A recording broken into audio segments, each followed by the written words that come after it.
Hello everyone, in this video I am going to explain the if else if ladder in QBasic.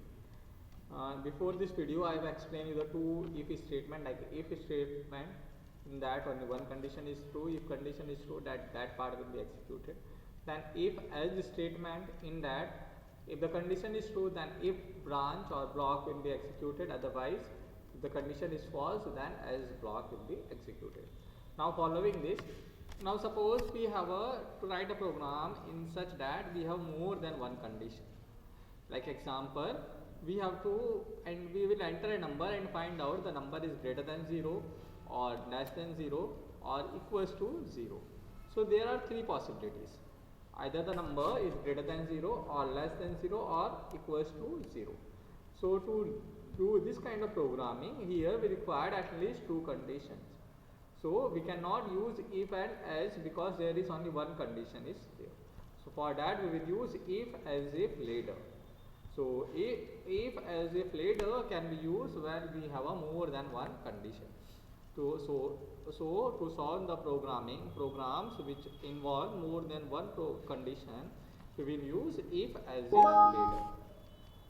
Now here I will show you the syntax of if as if ladder and how it works.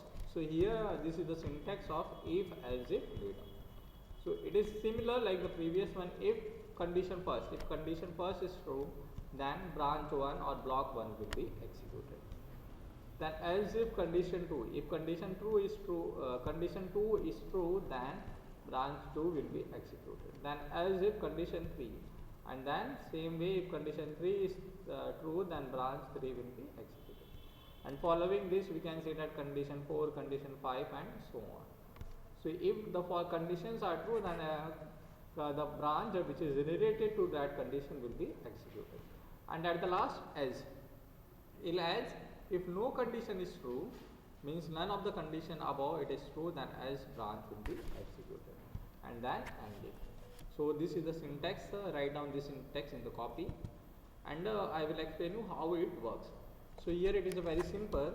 If first condition is true, then that block will be executed. We will start executing from the first time. So if the first condition is true, then first block will be executed and the rest of the part is not executed. We directly go out from the if statement.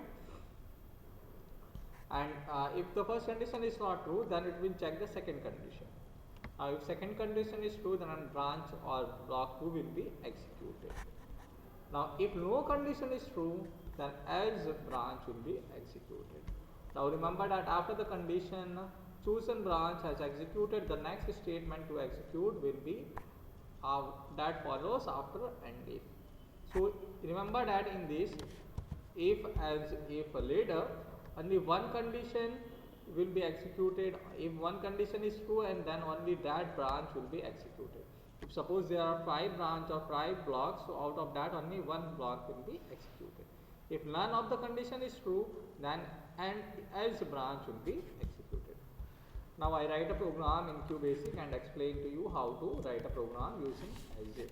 So my program is, we have to enter a number and find out it is a greater than 0 or less than 0 or negative or positive or 0. So there are three conditions. So first of all we will start with CLS. Then we will use the input to enter the number. So input, enter the number, and we will use variable n to store the number. You can use any variable ABCD, any alphabet. Now we will get the n. Now we have to check n is greater than 0 or less than 0 or equals to 0. So first condition we write down if n is greater than 0, then it is positive, so we write down then print it is positive,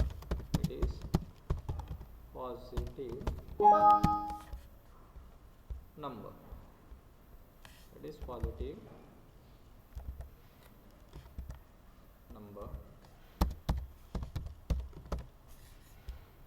After this, next condition else if. Here remember that don't give the space between else if, it will written together. If else if Now n is less than 0.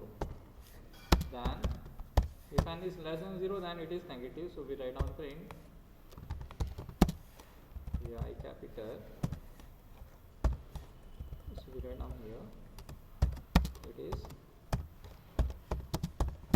negative number. This is my second condition and second block. Now if the number is not positive, not negative, then we know that the number is 0.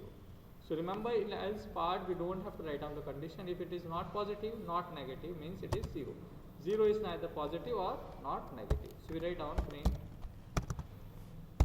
the number is 0. Now and if and then and. So this is my program. Here I have used two conditions.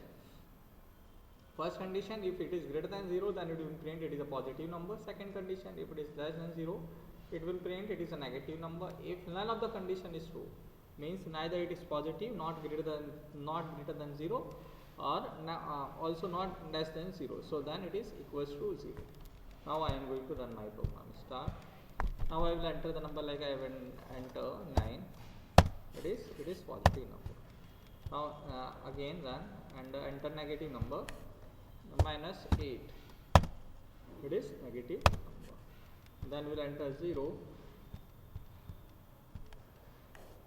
0, and the number is 0. So this is the program where you can use multiple condition or more than one condition. So write down these notes in a copy. Also write down this program in a copy. In next video, I am going to give you same kind of program related to the if as if later.